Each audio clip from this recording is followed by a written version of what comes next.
कहानी है विश्व के सबसे बड़े महाकाव्य की, जिसमें योग है, यथार्थ है, विवेक है, परमार्थ है, सत्य ज्ञान का दिव्य प्रकाश है, आध्यात्म का महाआकाश है। ये दर्पण है हर मन के विवाद का, दृश्य है आत्मा और परमात्मा के संवाद का, मानवता का होता है जिससे उद्धार। यही है सच्ची गीता सार, अंधकार से प्रकाश की ओर।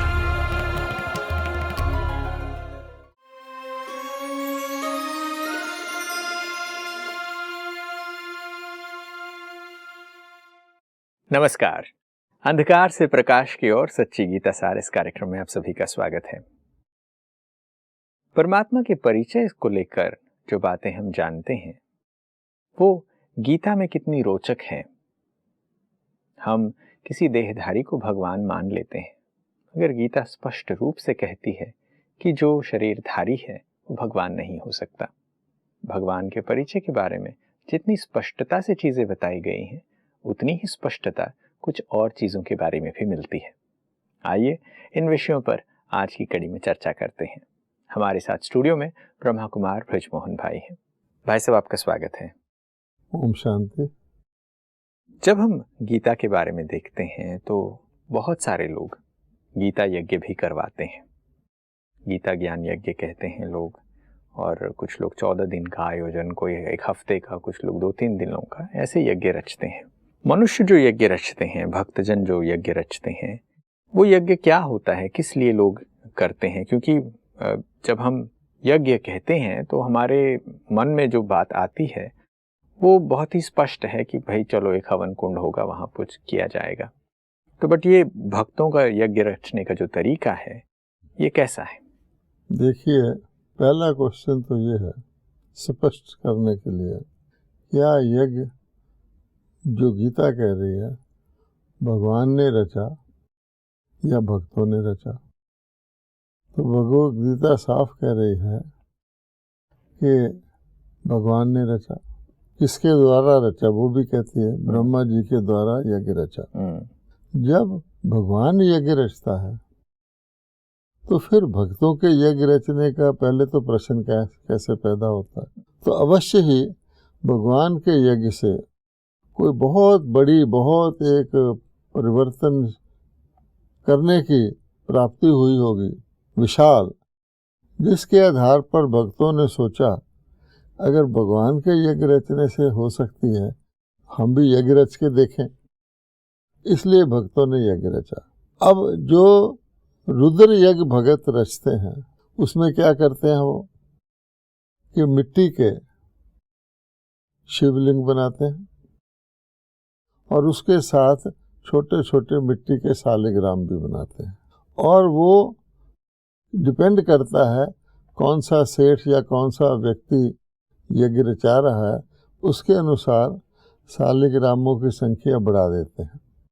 रोज बनाते हैं, रोज उसकी पूजा करते हैं, रोज तोड़ देते हैं, अगले दिन फिर बनाते हैं, अगले दिन फिर तोड़ देते हैं। उसका अगर अर्थ निकाला जाए कि मिट्टी का एक आप शिवलिंग बना रहे हैं, मिट्टी के शालिग्राम बना रहे हैं, ये किसके प्रतीक है? तो आप देखेंगे मिट्टी का शिवलिंग तो परमात्मा शिव का प्रतीक है, और पक्के शिवलिंग के मंदिर भी भारत में अनेक बने हुए हैं, उनके साथ भी शालिग्राम होते हैं। अगर आप जम्मू में जाएं तो ग्लास के बने हुए इतने शालिग्राम दिखाते हैं कि सुबह होज पाइप से उनको स्नान कराया जाता है। मैंने खुद देखा। यहाँ पर एक और प्रश्न उठता है कि जब भी भक्त यज्ञ रचते हैं तो उसके पीछे भी कुछ कारण होता है। यज्ञ से कुछ प्राप्ति होती है, इसलिए लोग यज्ञ रचते हैं। और दूसरा ये कि भगवान गीता में कहते हैं कि सारे यज्ञों में ज्ञान यज्ञ सर्वश्रेष्ठ है, ऐसा वो कहते हैं। तो ऐसे में जब पता है कि ज्ञान यज्ञ सबसे सर्वश्रेष्ठ है, तो भक्त ये यज्ञ क्यों रचते हैं? अगर रचते हैं तो कोई भी यज्ञ रचने के पीछे का कारण क्या होता है, क्या बेनिफिट्स होते हैं, और गीता में ज्ञान यज्ञ को श्रेष्ठ क्यों कहा गया?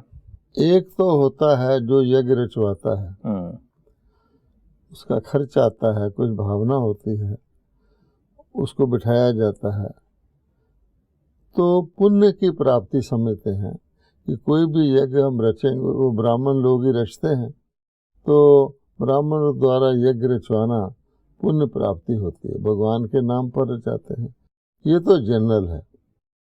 दूसरी बात है, कोई व्याधि आती है ना, कोई किसी प्रकार का नेचुरल कैलेमिटी आ गई, बारिश बहुत हो गई, रोकनी है, या बारिश नहीं हुई, बारिश करवानी है, किसी प्रकार की भी आपदा आ जाती है, उस व्याधि को दूर करने के लिए यज्ञ रचा जाता है। क्योंकि अंदर मन में सबके है कि भगवान ने जो यज्ञ रचा था उससे सारी व्याधियां समाप्त हो गई थी। तो दो पर्पज रहते हैं, तो इनके लिए रचा जाता है।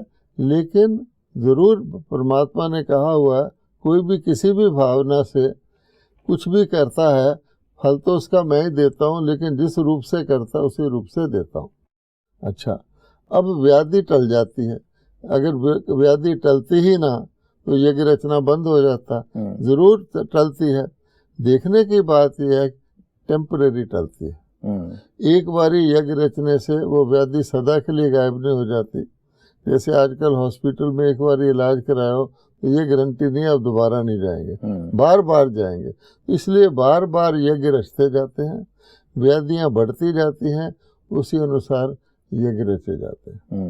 ये है इसका भाव। और ये जो दूसरी बात गीता में कहा जाता है कि ज्ञान यज्ञ सर्वश्रेष्ठ यज्ञ है, हाँ, तो इसके क्या मायने हैं? वो क्या है कि जब भगवान आते हैं तो देखते हैं कि मनुष्य यज्ञ रच रहे हैं, तो जो कुछ भगवान देखते हैं उसके बारे में भगवान बोलते हैं।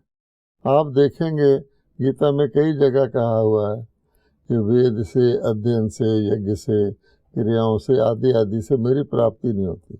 वो देखते हैं कि लोग इस प्रकार के यज्ञ रच रहे हैं। कई लोग 108 यज्ञ इकट्ठे रचते, बड़े बड़े कुंभ के मेले होते हैं, मैंने खुद जाके देखा है, उसको बहुत पुण्य गिना जाता है। भाव अर्थ ये है कि वो जो दूसरे यज्ञ रचते हैं उनमें ज्ञान नहीं होता, उनमें कुछ मंत्र वगैरह पढ़ते हैं, तेल घीते जाओ वगैरह डालते हैं, अपनी अपनी भावना से वो यज्ञ रचते हैं, तो उनसे जो प्राप्ति होनी चाहिए वो नहीं होती। तो भगवान ने गीता में कहा हुआ कि कई प्रकार के यज्ञ होते हैं, द्रव्य यज्ञ होते हैं, आदि आदि, लेकिन सब यज्ञों में ज्ञान यज्ञ श्रेष्ठ है, भगवान ने कहा। तो ज्ञान यज्ञ के श्रेष्ठ होने की जब बात कही जाती है, बहुत सारे लोग भी जैसे मैंने पहले कहा कि गीता ज्ञान यज्ञ आयोजित करवाते हैं, कोई अपनी कैपेसिटी के हिसाब से 3 दिन, हफ्ता, 10 दिन, 14 दिन ऐसा करवाते हैं। मगर यज्ञ में हम ये देखते हैं कि यज्ञ में लोग, एक अग्निकुंड होता है, वहाँ कुछ करते हैं, बट ये ज्ञान यज्ञ किस प्रकार का यज्ञ है? यहाँ पर कौन सी अग्नि जल रही है, कौन सा ये हो रहा है? आप देखिए कि वो यज्ञ की पद्धति यही होती है, अग्नि जलाकर कुंड में उसमें स्वाहा स्वाहा स्वाहा करते हैं। अब भगवान ने ज्ञान दिया था कि तुमको क्या स्वाहा करना है, अर्थात जिसको कहा जाता है समर्पित करना, अर्पण करना। तो अर्पण के क्या भगवान करवाता है कि तुम्हारे मन वचन कर्म कह लो, तन मन धन कह लो, कोई भी चीज को शुद्धिकरण, आग शुद्ध करती है, अर्थात उसके शुद्धिकरण के लिए इसको समर्पित करना है। तो वो क्या करते हैं कि मन वचन कर्म का उनको पता नहीं, तन मन धन का पता नहीं, जीवन का, तो वो उसको स्थूल रूप में लेकर उसको स्थूल यज्ञ कहा गया। अग्नि भी स्थूल, बोलने वाले भी स्थूल, और जो चीज स्वाहा करते हैं, जैसे वो लोग मान लो बकरे की बलि दे देते हैं, भगवान ने कहा बलिहार जाओ, तो स्थूल कर दिया ना, इस प्रकार से वो करते रहते। अब जो ज्ञान यज्ञ है, सब कुछ करने के पहले बात तो ये है कि जो कुछ वो करते हैं उसको, उनको ज्ञान नहीं है। तो भगवान कहता है कि यज्ञ रचो तो हर चीज का ज्ञान से, यज्ञ क्या होता है, क्यों रचा जाता है, उसका फाइनल प्राप्ति क्या है, वो तो उनको ज्ञान है नहीं। ऐसे कई बार ही कहते पार्वती यज्ञ कुंड में कूद गई हैं, तो अपने आप को उसने अर्पित कर दिया, शिव के भाव दूसरा था। तो ये जो यज्ञ है, आपको ये भी पता है, काशी में एक कुआं होता था, शिव काशी कहते हैं कि शिव को प्राप्त करना है भगवान को, तो कुएं में लोग छलांग लगा देते थे, नीचे ब्लेड होता था, गर्दन कट जाती थी, तो उसको भी बलि कहते थे शिव के ऊपर। अब कोई इस तरह की बलि तो भगवान नहीं मांगता, तो कहता मेरे ऊपर जान निछावर कर दो, प्राण जीवन, वो और बात है। तो एक तो ये बात है कि जो कुछ वो रचते उसका ज्ञान नहीं। अब आप कह रहे हैं कि ठीक बात है, गीता पढ़ के भी यज्ञ रचते हैं, 7-7 दिन गीता पाठ करवाते हैं, उसको भी ज्ञान यज्ञ समझते हैं, क्योंकि गीता सुनाई जा रही है पढ़ी। लेकिन वो जो गीता पढ़ी जा रही है, क्या उसका भी ज्ञान उनको होता है? वो पंडित लोग पढ़ते हैं, भगत लोग बैठ के सुन लेते हैं, पुण्य हो गया कि मैंने गीता यज्ञ रचवा दिया, लेकिन उनको ज्ञान हुआ। दूसरी बात, जिस गीता को वो सुनाते हैं उसमें क्या वो गीता जिसके ऊपर हम चर्चा कर रहे हैं कि गीता का भी अंधकार से प्रकाश की और गीता की भी वास्तविकता क्या है, वो भी उनको पता नहीं लगती। तो फाइनली ये बैठता है कि ये सारे यज्ञ एक प्रकार के रेप्लिका हैं, या यूँ कहे मेमोरियल हैं, यादगार हैं, उस भावना से रचते हैं, लिमिटेड भावना से, लिमिटेड और टेम्परेरी उनका पूरा हो जाता है। उन सब की इच्छा कोई संसारिक प्राप्ति की होती है। किसी के पुत्र नहीं हुआ, करोड़पति है, तो पुत्र के लिए यज्ञ रचवा दो। जब आप ये बात कहते हैं तो एक प्रश्न उठता है, तो आखिर गीता के भगवान ने ऐसा क्या यज्ञ रचा? क्योंकि गीता में परमात्मा कहते हैं कि मैं सृष्टि के आदि में ब्रह्मा के द्वारा यज्ञ रचता हूँ, तो ऐसा गीता के भगवान ने क्या यज्ञ रचा, उसके बारे में भी तो हमें जानकारी होनी चाहिए। अब अनेक प्रकार की कथाएं यज्ञ से कनेक्टेड है। एक बात ये कही जाती है, किसी राजा को अगर अपनी सल्तनत, अपना एरिया बढ़ाना हो, तो वो घोड़ा दौड़ा देता था, और उस घोड़े को कोई रोके तो वहाँ युद्ध किया जाता था, और जिस जगह तक वो घोड़ा नहीं रुकता था वो एरिया उसका हो जाता था। अगर कोई राजा सारे विश्व में घोड़ा दौड़ा दे तो उसको चक्रवर्ती राज अर्थात सारे विश्व के राज की प्राप्ति हो जाती थी या हो सकती थी। अच्छा, इसका नाम होता है अश्वमेध यज्ञ, के घोड़े को दौड़ाना। अच्छा, करते करते ये हो गया कि घोड़े को ही अग्नि में जला देना, तो घोड़े को जलाने से पुण्य हो जाता। अब आप देखिए, एक तो इसका ये नाम था, और एक था राजस्व अश्वमेध यज्ञ, राज्य की प्राप्ति होती है। फिर उसमें रुद्र जोड़ा गया, क्योंकि असली तो परमात्मा ने रचा था, और शिवलिंग का आज भी, तो राजस्व अश्वमेध रुद्र। अच्छा, फिर अविनाशी गीता ज्ञान यज्ञ, ये उसका जो भगवान यज्ञ रचता है, असल में वो ये था, और उसके हर चीज का अर्थ था, उसको बदल बदल के किसी टुकड़े को ले लिया, किसी टुकड़े को ले लिया। राजस्व का मतलब आजकल तो रेवेन्यू को राजस्व कहते हैं, लेकिन वास्तव में स्वराज्य को प्राप्त करवाने वाला। तो स्वराज्य का क्या मतलब है? सारी गीता ज्ञान ये है, गीता के ज्ञान को धारण करना ही यज्ञ है। उन्होंने तो लिख दिया ब्रह्मा जी के द्वारा यज्ञ रचा, लेकिन वो गीता ही यज्ञ है जिससे आत्मा अपने इंद्रियों पर और अपनी सूक्ष्म इंद्रियों पर राजा बनती है, अर्थात अधिकारी बनती है, जिसको कहा जाता है मन जीत बनती है। मन जीते जगत जीत, उससे दूसरा राज्य। तो स्वराज्य अर्थात आत्मा अपने मन, बुद्धि, संस्कार, शारीरिक इंद्रियों पर राजा बनती है। तो भगवान जो गीता सुनाते हैं उससे ये प्राप्ति होती है। मन भटकता नहीं है, बुद्धि भटकती नहीं है, जजमेंट ठीक होता है, व्यवहार ठीक होता है। दूसरा अश्वमेध, अर्थात अश्व शरीर को कहा गया, घोड़ा शरीर रूपी अश्व। अब शरीर रूपी अश्वमेध का मतलब कि बॉडी कॉन्शियसनेस को अगर आप टोटली खत्म करेंगे तब आपको इस यज्ञ की समझ भी आएगी और प्राप्ति भी होगी। क्योंकि बॉडी कॉन्शियसनेस से आत्मा गुलाम बन गई है, इंद्रियां मालिक बन गई हैं। तो ज्ञान यही है कि आत्मा मालिक पर इंद्रियां हो जाए। तो अश्वमेध हो गया। अविनाशी का मतलब है कि इसका कनेक्शन आत्मा से है। बाकी सब चीज कुछ भी यज्ञ रचोगे विनाश हो जाए, आत्मा अविनाशी है। भगवान ने ये लेसन दिया।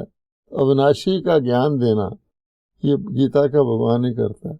फिर रुद्र गीता ज्ञान, अर्थात वो जो गीता ज्ञान जिस यज्ञ रचा वो शिव ने सुनाई थी गीता। यहाँ फिर वही बात आ रही है, कोई ने किसी ने कृष्ण ज्ञान यज्ञ नहीं रचा, कृष्ण गीता ज्ञान यज्ञ नहीं कहा, शंकर गीता ज्ञान यज्ञ नहीं कहा, किसी का नाम तो रुद्र शिव को कहते हैं। तो इससे भी जब भगवान कहता है कि सृष्टि के आदि में ब्रह्मा जी ने यज्ञ रचा, कृष्ण जी तो नहीं रचा, ब्रह्मा जी ने भी किसके द्वारा यज्ञ रचा है? तो ब्रह्मा तो वन ऑफ द थ्री है, त्रिमूर्ति में से एक है कि जिसके द्वारा स्थापना है। इससे फिर पता लगता है कि परमात्मा जो ज्ञान का सागर है, जो पतित पावन है, जो विश्व पर उसने यज्ञ रचा। तो इसलिए गीता ज्ञान यज्ञ ये है कि वो यज्ञ गीता का ज्ञान है जो भगवान ने सुनाया। ये बात कितनी स्पष्टता से हमें समझ में आती है कि परमात्मा यज्ञ रचते हैं और यज्ञ से सृष्टि के आदि में ये बात हुई। गीता इसके बारे में बहुत स्पष्ट बात कहती है। और आप अभी ये बता रहे थे कि इस यज्ञ के यादगार के रूप में ही भक्तजन भी रुद्र यज्ञ रचते हैं। और यज्ञ किस लिए रचते हैं ये भी आपने बताया। क्या हम इसके यादगार के स्वरूप में ही यज्ञ रचते आए हैं, या फिर इस यादगार को करने से हमें कुछ समझ में आ रहा है, उससे कुछ प्राप्ति हो रही है हमें? देखिए, ऐसा है, एक तो होती है वास्तविक, जब कोई चीज हुई वो तो रियल है और उसकी प्राप्ति भी जो फुल प्राप्ति होनी चाहिए वो है। और अगर आप उसका स्मारक बनाते हैं तो स्मारक से भी भावनात्मक प्राप्ति होती है। और कितने भाव से बनाते हैं, उसमें कितना हमारा कोई अन्य स्वार्थ मिला होता है, उसके ऊपर डिपेंड करता है। कुछ ना कुछ प्राप्ति तो होती है। अब मान लो हम जन्मदिन मनाते हैं किसी का, अब असली तो जब जन्म हुआ था तभी जन्मदिन था, ये तो उसका स्मारक है। फिर कह भी देते हैं 30वां 31वां। अच्छा, अब उस जन्मदिन को मनाने में स्मृतियां होती हैं, आदि बहुत सारी चीज़ें होती हैं, लेकिन वो एक तो इनकम्प्लीट होता है। फिर किस भावना से मनाया जा रहा है?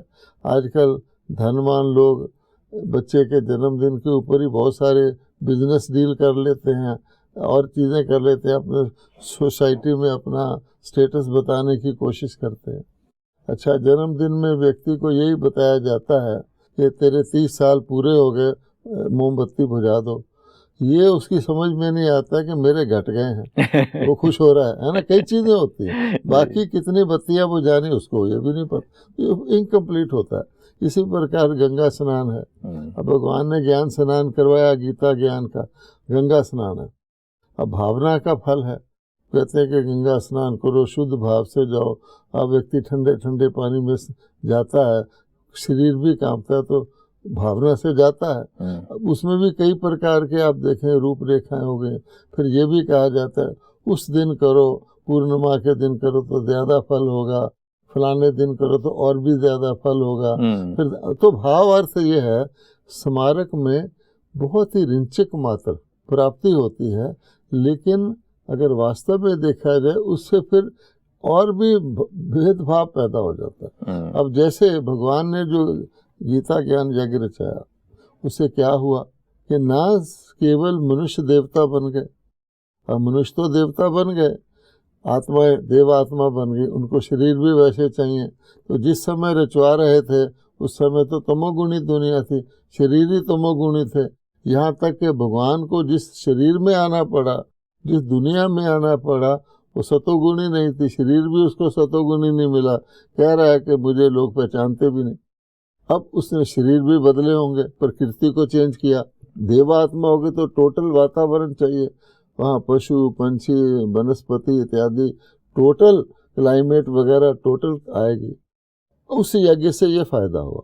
अब आज क्या हो रहा है कि एक ग्रुप बन गया जिसको हम आर्य समाज कहते हैं।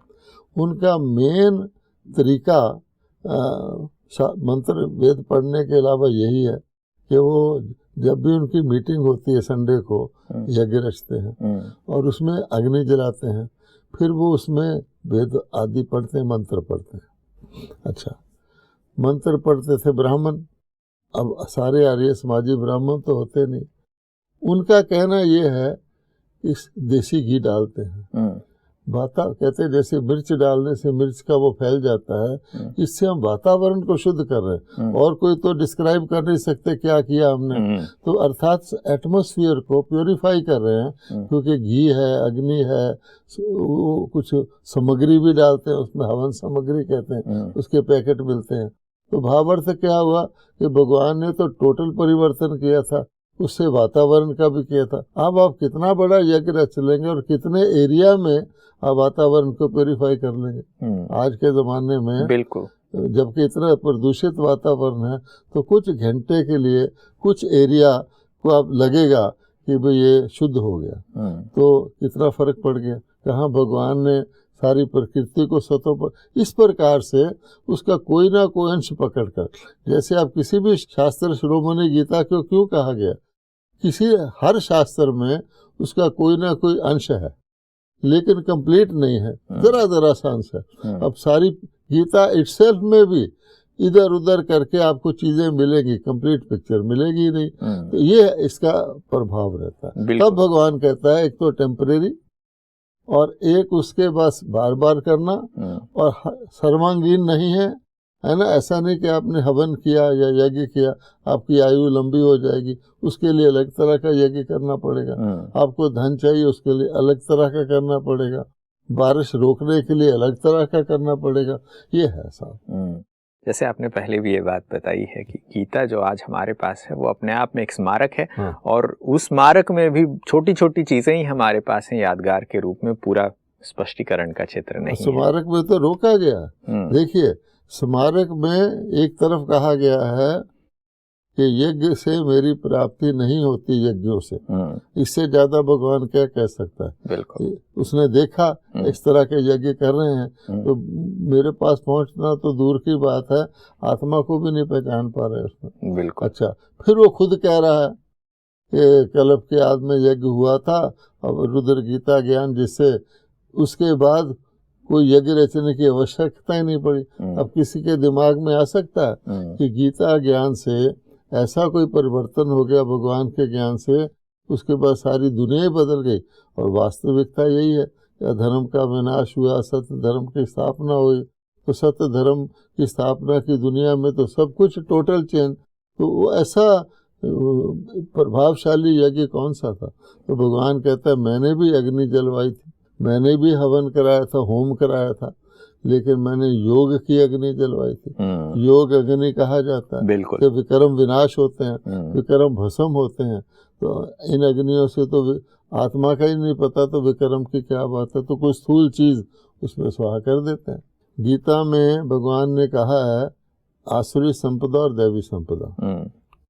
आसुरी संपदा अभिमान के कारण उसका ये लक्षण है कि मैं सब कुछ, तो ये जो यज्ञ हो रहे हैं ये आसुरी संपदा करवा रहा है। आसुरी संपदा बिल्कुल, धर्म चाहिए, एक धर्म नहीं, सैकड़ों धर्म लो। दान पुण्य करना है तो 1000 तरीके हैं। यज्ञ रचना है तो एक यज्ञ क्या होता है, हम इतने वैरायटी तरह के यज्ञ आपको। तो भाव अर्थ ये है, ये मनुष्यों के द्वारा रचे हुए यज्ञ, उनकी बुद्धि की क्रिएशन, फिर भी करने के बाद भी व्यक्ति आसुरी रहा कि नहीं रहा। रावण भी यज्ञ रचता था। रावण ने अपनी गर्दन काट काट के बार बार यज्ञ रचा था, यानी इतना निछावर हो गया था, तो उसको वरदान मिला हुआ था, लेकिन रहा तो रावण ही। ये भी बात नोट करने की। बड़ी खूबसूरत चर्चा आज हमने की है, मगर वक्त इतनी ही इजाजत आज देता है। फिर अगली कड़ी में कुछ और विषयों पर चर्चा जारी रखेंगे, मगर आज आप स्टूडियो में आए इसके लिए बहुत बहुत शुक्रिया आपका। नमस्कार। ओम शांति। दोस्तों, मनुष्य सदियों से यज्ञ रचता आया है। उसके लिए अल्पकालिक प्राप्तियां होती आई हैं। जब भी कोई व्याधि आया है, कोई संकट आया है, तो उसके परिवर्तन के लिए, उससे निजात पाने के लिए यज्ञ करते आए। मगर ये यज्ञ यादगार है परमात्मा के द्वारा रचे हुए इस यज्ञ का, जो गीता के ज्ञान में बहुत ही स्पष्टता से बताया गया है कि सृष्टि के आदि में परमात्मा ने ब्रह्मा के द्वारा यज्ञ रचा, जिससे देवता उत्पन्न हुए। और उस एक यज्ञ को रचने से सारी सृष्टि का परिवर्तन हो जाता है। और उसी की यादगार में हम न जाने कितने समय से छोटे मोटे यज्ञ करते आए हैं। आशा करते हैं कि आज की कड़ी में आपको कुछ नई जानकारी मिली होगी। आज की कड़ी में बस इतना ही, अगली कड़ी में फिर मुलाकात करेंगे। तब तक के लिए नमस्कार।